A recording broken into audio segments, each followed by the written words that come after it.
Dear student, today topic is diffusion. तो what is diffusion? पहले इसकी डेफिनेशन देख लें. Movement of molecule from the region of higher concentration to a region where it is concentration is low is called diffusion. किसी भी material के, क्योंकि आपको पढ़ा गया मैटर की 3 फॉर्म होते हैं, सॉलिड, लिक्विड एंड गैस.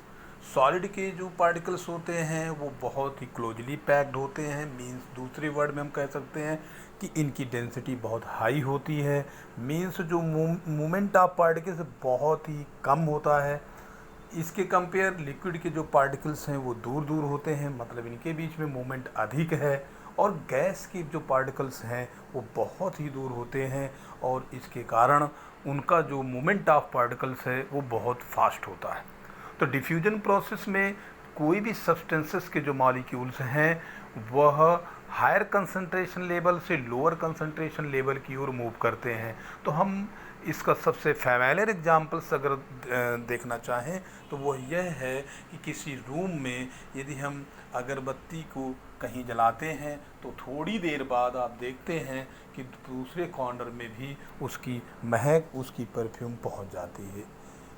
इसका मतलब क्या हुआ कि जो अगरबत्ती से निकलने वाला जो स्मोक है उसके जो उसका जो कंसंट्रेशन है वो कमरे के अंदर भरी हुई जो एयर है उसके कंसंट्रेशन से उसका कंसंट्रेशन हाई है. तो हाई लेव कंसंट्रेशन से लोअर कंसंट्रेशन की ओर ही मूव करता है. जैसे कि सपोज दैट अगर हम किसी ऐसी जगह में पहुंच जाएं जहां पर ढेर सारा परफ्यूम वाला आइटम वहाँ हो, किसी मंदिर में जाएं वहाँ ज़्यादा मात्रा में अगरबत्ती जल रही हो और वहाँ एक सिंगल अगरबत्ती को यदि हम जलाएं किसी कॉर्नर में तो उसका कोई इफेक्ट नहीं होगा. क्यों नहीं होगा? क्योंकि ऑलरेडी वहाँ का जो कंसंट्रेशन वो हाई है, तो उसका डिफ्यूज़न वहाँ पर नहीं होगा. हमको उस मंदिर के अंदर की जो ज़्यादा परफ्यूम वाली गैसेस हैं वो हमको स्मेल करती हैं. तो हायर कंसंट्रेशन लेवल से लोअर कंसंट्रेशन लेवल तक की प्रोसेस को हम लोग, मोमेंट ऑफ पार्टिकल की प्रोसेस को हम लोग डिफ्यूज़न कहते हैं. तो डिफ्यूज़न जो प्रोसेस है वो गैसेस मॉलिक्यूल में बहुत फास्ट होती है compared with liquid as compare with solid. Osmosis process ये भी एक प्रकार का डिफ्यूज़न प्रोसेस है और ये बिल्कुल रेसिप्रोकल प्रोसेस है. जैसे डिफ्यूजन क्या था, हायर कंसंट्रेशन लेवल से लोअर कंसंट्रेशन लेवल में मूव करते हैं. दूसरा, ऑस्मोसिस और डिफ्यूजन में एक बहुत डिफरेंस है.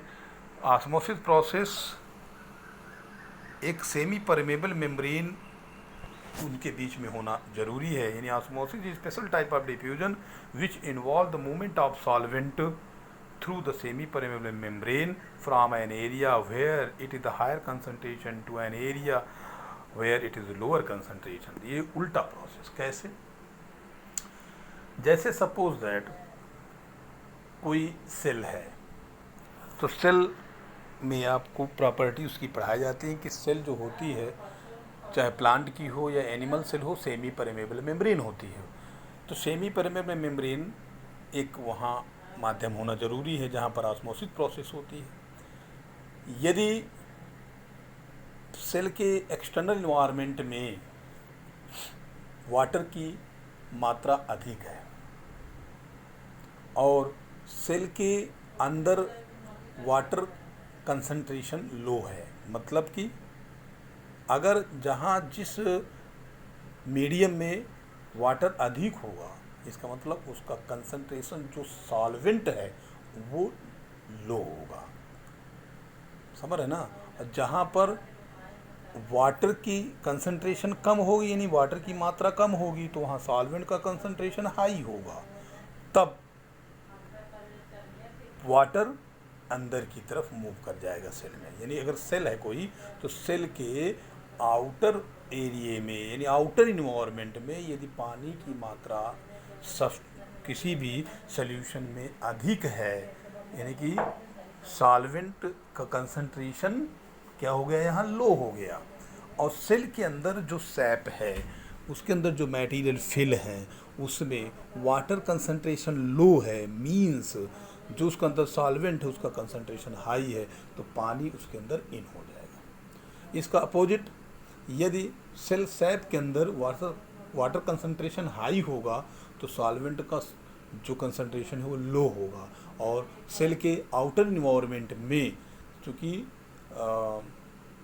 वाटर कंसंट्रेशन लो है तो उसका कंसंट्रेशन सॉल्यूशन का, यानी जो सॉल्वेंट है उसका हाई होगा, तो अंदर का चीज़ सेल से बाहर निकल आता है। इसका एक बहुत ही फैमिलियर जो एग्जाम्पल्स हैं वो आप देखे होंगे। तो उससे पहले हम इसको पढ़ते हैं, टाइप्स ऑफ ऑस्मोसिस। तो osmosis is of two type, पहला एंड ऑस्मोसिस, दूसरा एक्सॉस्मोसिस। एंड ऑस्मोसिस का मतलब होता है अंदर की तरफ पार्टिकल मूव करना, एक्सॉस्मोसिस का मतलब होता है आउटवर्ड मूवमेंट को हम लोग कहते हैं। तो जैसे in plant the cell sap more concentrated than water, therefore water move inside the cell. This inward movement of solvent from higher concentration outside to lower concentration inside solvent the plasma membrane is called endosmosis। अभी आप देखिए root pressure theory आपको बड़ी classes में पढ़ाया जाएगा।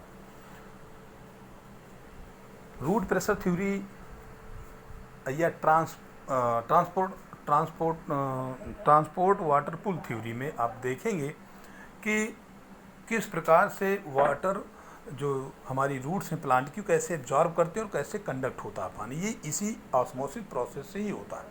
जैसे suppose that हम रूट का एग्जांपल लें, तो रूट के एग्जांपल में आप देखते हैं कि रूट के बाहर जब सॉइल में पानी की मात्रा अधिक हो गई तो इसका मतलब क्या हुआ, इन्वायरमेंट जो एक्सटर्नल इन्वायरमेंट है रूट के बाहर, सेल से बाहर, वो वहाँ पानी की मात्रा अधिक है, सॉल्वेंट का जो कंसंट्रेशन वो लो है। अब हम रूट के अंदर की सेल की बात करें तो इसका मतलब वहाँ पानी की मात्रा कम है, और पानी की मात्रा कम का मतलब हो गया सॉल्वेंट की जो कंसंट्रेशन वो हाई है, तो पानी एंडोस्मोसिस प्रोसेस से इन हो जाता है, और फिर इसी तरह cell by cell lower higher और ये पानी पुल हो जाता है। It is a endosmosis process.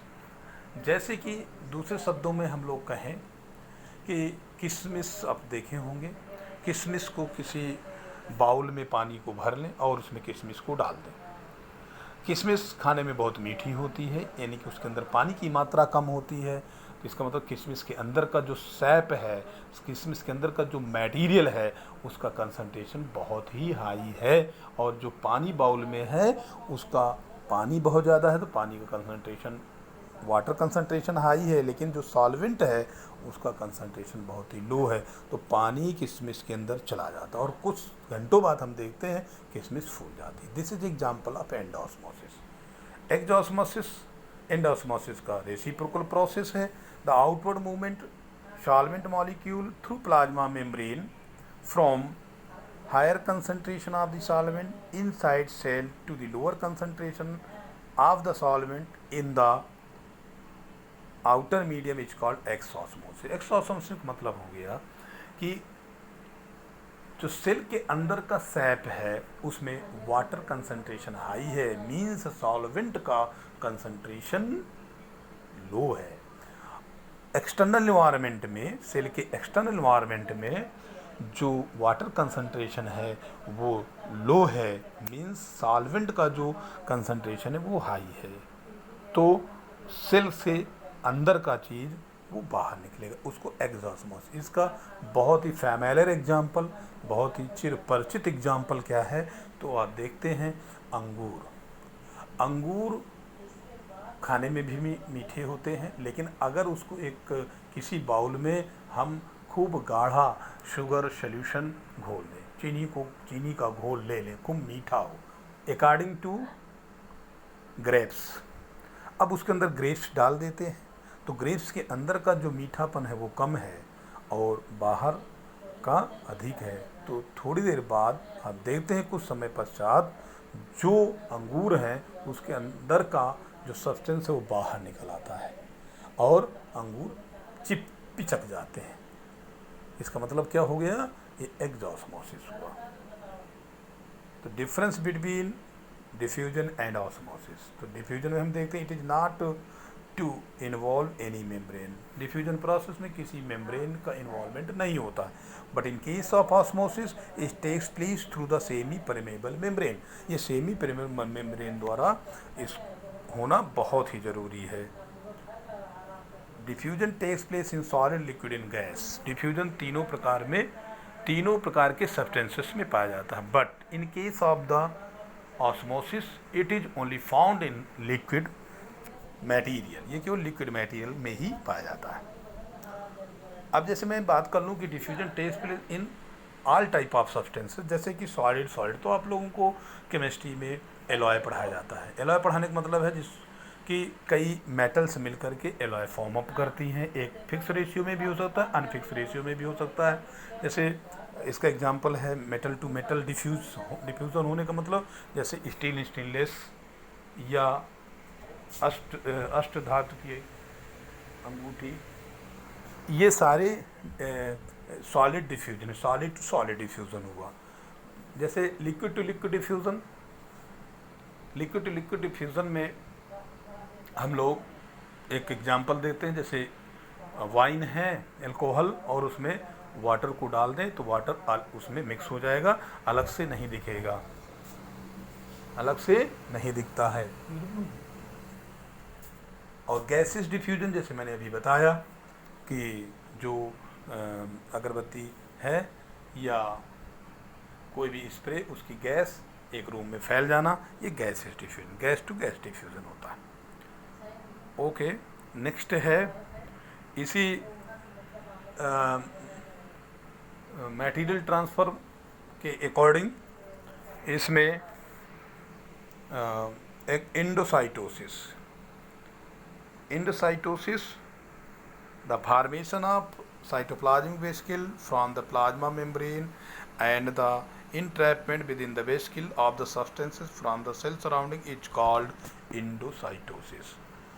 Plasma membrane की एक प्रॉपर्टी होती है कि प्लाज्मा मेम्ब्रेन जो है उसके अंदर इनवेजिनेशन सिस्टम है, यानी प्लाज्मा मेम्ब्रेन इनफोल्डिंग प्रॉपर्टी होती है, अंदर की तरफ वो फोल्डिंग बना सकती है। ये प्रॉपर्टी है प्लाज्मा मेम्ब्रेन, इन्वेजिनेट करना, उससे वेसिकल्स फॉर्म करना। वेसिकल्स का मतलब होता है जैसे कोई थैलीनुमा स्ट्रक्चर जिसके अंदर कोई चीज़ हम भर सकें। जैसे आप देखते हैं कि इसका एग्जांपल आप देखें तो न्यूट्रिशन इन अमीबा में आपको पढ़ाया गया, क्लास 8 में भी आपको पढ़ाया गया होगा कि अमीबा स्यूडोपोडिया द्वारा किसी भी अपने प्रे को या न्यूट्रिशन को या बैक्टीरिया को सराउंड कर लेता है और उसको एक वेसिकल फॉर्म करता है, जिसकी वजह से वो वेसिकल्स उसको फिर अंदर इंट्रैप कर लेता है। इसी को हम लोग बोलते हैं एंडोसाइटोसिस। इसमें से पहला है पिनोसाइटोसिस। पिनोसाइटोसिस क्या है कि प्लाज्मा मेम्ब्रेन के सरफेस पर यदि कोई लिक्विड सब्सटेंसेस टच में आता है तो प्लाज्मा मेम्ब्रेन इनवेजिनेट होकर के एक वेसिकल फॉर्म अप करती है और उस वेसिकल को हम पिनोसाइटिक वेसिकल कहते हैं, या इसी को हम नैरो चैनल्स भी बोलते हैं। Liquid from surrounding cell fill in these vesicles. Pinocytic vesicle detect from the plasma membrane and migrate toward the interior of the cell. आप इस फिगर में देख रहे होंगे 1, 2, 3 पोजीशन में बना हुआ है। 1 पोजीशन में देखिए कैसे लिक्विड मटेरियल टच में आ रहा है, 2 में हल्का सा वहाँ पे डिप्रेशन हो रहा है, 3 में अंदर इन्वेजिनेट हो गया, 4th पोजीशन में देखिए कैसे थैलीनुमा स्ट्रक्चर बना, और 5th में अब ये पूरा लिक्विड मटेरियल इसके अंदर फिल हो गया। और प्लाज्मा मेम्ब्रेन की इस फोल्डिंग में एक स्थिति ऐसी आती है कि वह वैक्यूल्स उस प्लाज्मा मेम्ब्रेन से डिटैच हो जाता है और वह सेल के अंदर चला जाता है। फिर उसका डाइजेशन होगा और डाइजेशन के बाद जो भी है उसका नेक्स्ट प्रोसेस होता है, इसको हम बोलते हैं पिनोसाइटोसिस। दूसरा है receptor mediated endocytosis. Receptor mediated endocytosis binding of molecules such as hormone, antibodies of another protein to specific receptor in the plasma membrane is followed by invagination and vesicle formation। Receptor mediated endocytosis क्या है कि इसमें जैसे कि कुछ hormones होते हैं वो एक जगह से दूसरी जगह ट्रांसपोर्ट होते हैं सेल के बॉडी के अंदर, एंटीबॉडीज़ हैं और दूसरी अदर प्रोटीन जैसे हीमोग्लोबिन है, ब्लड के अंदर सर्कुलेट होती है। तो इसको हम लोग रिसेप्टर मीडिएटेड इंडोसाइटोसिस कहते हैं। और फैगोसाइटोसिस क्या है, ये भी एक प्रकार का, इसमें एग्जाम्पल अमीबा न्यूट्रिशन आता है। Cytosis involve endocytosis of much larger quantity of material during phagocytosis may be temporarily embolized by secretion from the phagocytotic cell.